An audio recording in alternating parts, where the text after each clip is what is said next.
Khopoli police ठाण्याच्या हद्दीत असणाऱ्या पालीफाटा येथील JP पॅलेस हॉटेलच्या बाजूला एका रिकाम्या गाड्यात एक जण रक्ताच्या थारोळ्यात पडला अशी माहिती खोपोली पोलिसांना मिळताच खोपोली पोलीस ठाण्याचे पोलीस निरीक्षक सचिन हिरे आपल्या टीमसह घटनास्थळी दाखल झाले। त्यावेळी एक मयत व्यक्ती रक्ताच्या थारोळ्यात पडलेला त्यांना दिसला। त्यांच्या डोक्यावर जखमा झालेल्या असल्याने कुणीतरी त्याचा खून केला असेल असा निष्कर्ष काढत पोलीस निरीक्षक सचिन हिरे यांनी तात्काळ 3 पथके तयार करून तपास सुरू केला।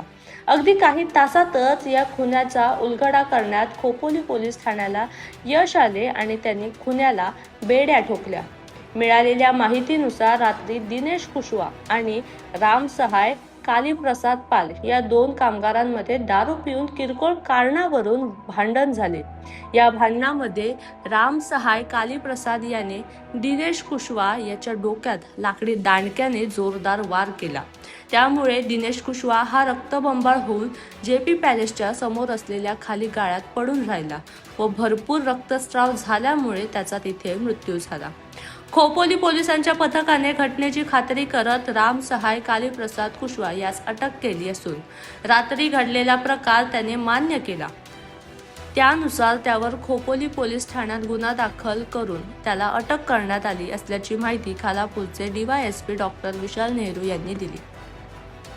रायगड जिल्ह्यातील खोपोली पोलीस स्टेशनच्या हद्दीमध्ये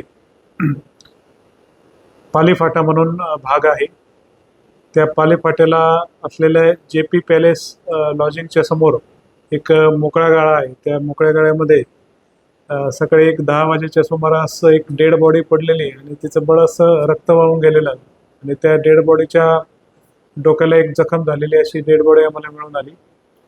त्यामध्ये घटनेची माहिती मिळताच तात्काळ त्या ठिकाणी खोपोली पोलीस स्टेशनचा स्टाफ गेला। त्यानंतर रायगड जिल्ह्याच्या पोलीस अधीक्षक मान्य अचल दलाल मॅडम आणि अपर पोलीस अधीक्षक मान्य अभिजित चौधरी सर यांच्या मार्गदर्शनाखाली त्या डेड बॉडीची ओळख पटवण्यापासून त्याला कुठल्या कारणामुळे त्याचा मृत्यू झाला आहे, त्याचा कुठं वाद झाला होता का याच्याविषयी संपूर्ण तपास आमच्या खोपोली पोलीस स्टेशनचे पोलीस निरीक्षक सचिन हिरे साहेब यांनी केला। त्या तपासाकरता त्यांनी विविध 3 पथके स्थापन केली होती। त्यानंतर मग त्या बॉडीची ओळख पटवण्यात आली तर तो व्यक्ती हा दिनेश सिंग कुशवा हा एक कामगार होता। तर तो मूळचा राहणारा इंदोरचा आहे, पण इथे खोपोलीतल्या निमा सोप फॅक्टरी येथे तो काम करतो आणि त्या व्यक्तीची जी बॉडी आहे आणि त्याच्या डोक्यावर कुठल्या तरी वस्तूनं वार करून त्याचा मृत्यू झालेला आहे, म्हणजे त्याचा खून झालेला आहे असं आमच्या निदर्शनास आलं। त्यानंतर मग काल तो काय करत होता दिवसभर, कोणाशी वाद झाला होता का, त्याला शेवटचं कोणी पाहिलं होतं, या गोष्टींचा तपास करत असताना आपल्याला असं लक्षात आलं की राम सहाय कालीप्रसाद पाल हा या गुन्ह्यातला आरोपी आहे। याच्यासोबत काल त्याचं भांडण झालं होतं आणि त्या भांडणाच्या अनुषंगाने त्या दोघांमध्ये मारामारी होऊन या राम सहाय कालीप्रसाद पाल यानं त्या मृतक जो आहे दिनेश सिंग कुशवा याच्या डोक्यामध्ये लाकडी दांडा मारून त्याचा खून केलेला आहे असे हकीकत निष्पन्न झाले। त्या पद्धतीने मग आम्ही साक्षीदार निष्पन्न केली आणि त्या गुन्ह्याची आपण भारतीय न्याय संहिता कलम 103(1) म्हणजेच जुनं 302 नुसार FIR दाखल केलेली आहे।